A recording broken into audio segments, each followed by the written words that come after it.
প্রিয় দেশবাসী, আজকে কথা বলবো আমাদের দিরাইশাল্লা নিয়ে।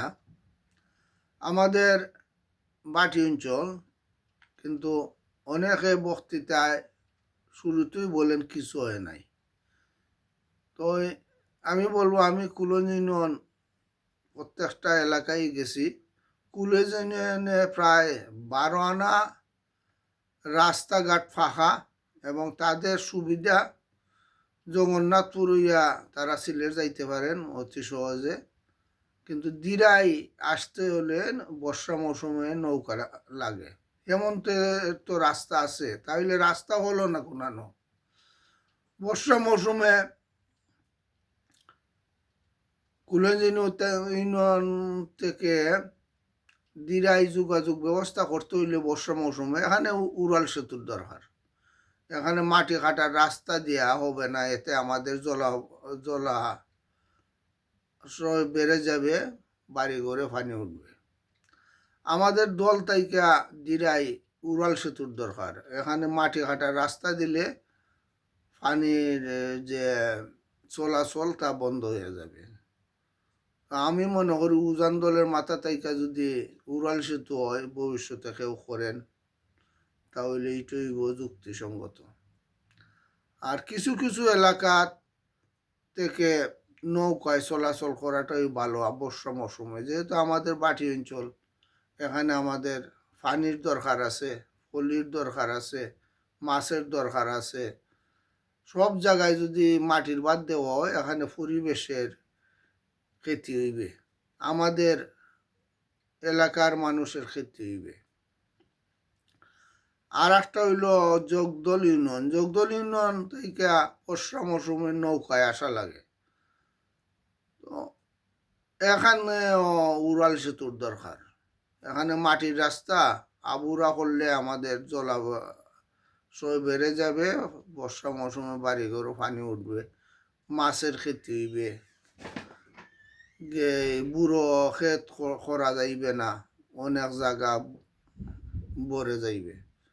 তো আমাদের সব দিক চিন্তা কইরা যারা ইঞ্জিনিয়ার আছেন, পরিবেশবিদ আছেন, সবাই বসে যদি চিন্তা কইরা পরিকল্পনা কইরা করেন তো ভালো হবে। আর সাল্লার লগে যোগাযোগ তো এটা হইতেছে, আওয়ামী লীগ সরকারের আমলেই রাস্তা স্যাংশন হয়েছে, কাম হইতেছে, এখনো হয়তো আরো বাকি আছে, হবে। তবে সাল্লার তাইকেও কিছু জায়গা দিরাই সঙ্গে সংযোগ করতে হইলে এখানে উড়াল সেতু হলে ভালো হইবে। আর সব জায়গায় এই যে উড়াল সেতু করা লাগবে এমন তো কথা নাই। কিছু কিছু জায়গায় নৌকার চলাচল বর্ষা মৌসুমে থাকা ভালো। লন্ডন নদী পথে মানুষ চলাচল করে, আমরা দেখলাম। তো হইল একটা বিষয়। আমাদের এলাকায় একদম কাজ হয় নাই, কিছুই করে নাই, এইসব কথাবার্তা আসলে একদম সঠিক নাই। তারপর বিগত দিনে আমাদের যে আওয়ামী লীগ সরকার বিভিন্ন ভাতা দিছে, এতে মানুষ দারিদ্র সীমা থেকে উন্নত হয়েছে। মানুষ এখন 3 বেলা ভাত খাইতে পারে। মানুষ তার যে জীবন মান কিছুটা হইলেও মানুষ উন্নত হয়েছে। তো উন্নত হয় নাই বক্তৃতা ওইটা হইলেই তো মানুষ তা মেনে নিবে না, সত্যই প্রকাশ করতে হবে। আর আমরা আর একটা বিষয় লক্ষ্য করি, কিছু লোক মঞ্চে উঠই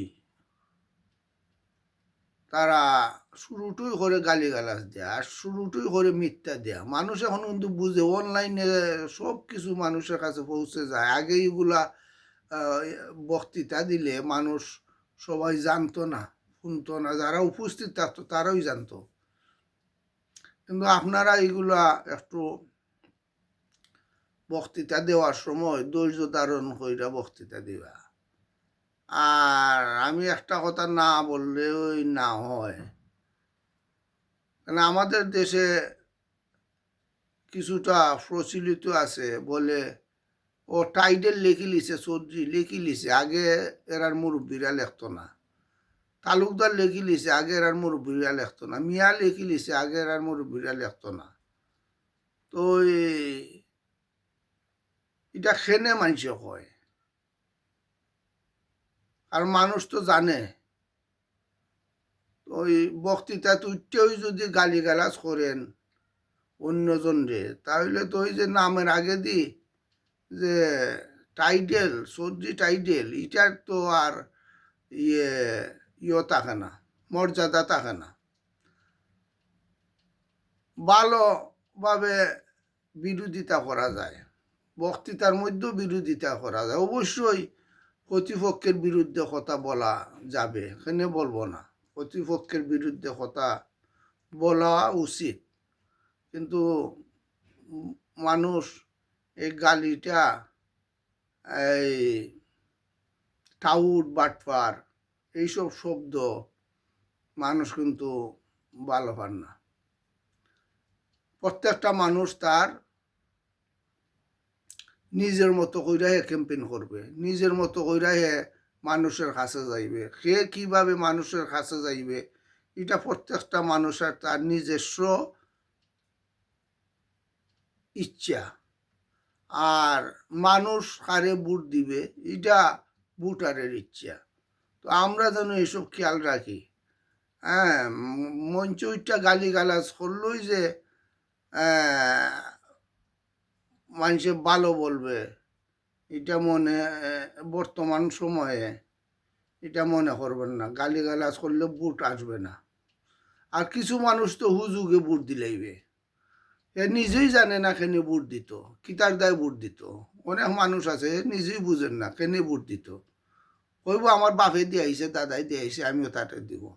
তো এইসব নিজে যদি চিন্তা না করে, নিজের চিন্তাধারার পরিবর্তন না করে, তাহলে তো এটা কিছু বলার নাই।